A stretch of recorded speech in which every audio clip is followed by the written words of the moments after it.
Churidar bit എടുക്കുന്ന സമയത്ത് ചില സമയത്തെങ്കിലും നമ്മളിൽ ചിലർക്ക് ഇതുപോലെ കോൺവെർട്ടായിട്ടുള്ള ബിറ്റുകൾ കിട്ടിയിട്ടുണ്ടാവും. എനിക്ക് തന്നെ ഒരുപാട് പ്രാവശ്യം ഇതുപോലെ കിട്ടിയിട്ടുണ്ടെങ്കിലും അപ്പോഴൊക്കെ ഞാൻ കസ്റ്റമേഴ്സിന് വിളിച്ച് പറഞ്ഞിട്ട് മാറ്റിയെടുപ്പിക്കാനായിട്ട് ചെയ്യാറുണ്ടായിരുന്നത്. പക്ഷേ ഈ ഒരു ചുരിദാർ ബിറ്റ് ഞാൻ കട്ട് ചെയ്ത് കഴിഞ്ഞതിന് ശേഷമാണ് അത് കോൺവെർട്ടാണെന്നുള്ളത് ശ്രദ്ധിക്കുന്നത്. പിന്നീട് ഇത് മാറ്റിയെടുക്കാൻ പറ്റില്ല എന്നുള്ളതുകൊണ്ട് മനോഹരമായ രീതിയിൽ തന്നെ ഇതിനൊരു പരിഹാരം കണ്ടെത്തൽ എൻ്റെ കടമയായിരുന്നു. അങ്ങനെ ടെൻഷനായി ഒരുപാട് നേരം ഒന്നും ചെയ്യാനാവാതെ കുത്തിയിരുന്ന് ആലോചിച്ച് കണ്ടെത്തിയ ഒരു ഐഡിയ ആയിരുന്നു കേട്ടത്. കോൺവെർട്ട് കറക്റ്റ് ചെയ്ത് കട്ട് ചെയ്തപ്പോൾ പിന്നെ കസ്റ്റമറിന് വേണ്ട ലെങ്ത്തിൽ നിന്ന് 3.5 ഇഞ്ച് കുറവായിരുന്നു കേട്ടോ ഇത്. ആ ഒരു വീതിയിലുള്ള ഒരു പീസ് വെറുതെ അയച്ചു കൊടുത്താൽ അതൊരു വൃത്തികേടാവുന്നുള്ളതുകൊണ്ടാണ് ഇതുപോലെ വർക്ക് ചെയ്ത് കൊടുത്തിട്ടുള്ളത്.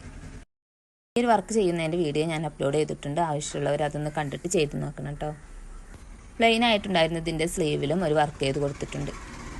സെയിം വർക്ക് തന്നെ ടോപ്പിൻ്റെ ഫ്രണ്ട് പോർഷനിലും അവിടെ ഇവിടെ ആയിട്ട് ചെയ്ത് കൊടുത്തിട്ടുണ്ട്. ഇതാണ് നമ്മുടെ ഡ്രസ്സിൻ്റെ ലാസ്റ്റ് ലുക്ക്.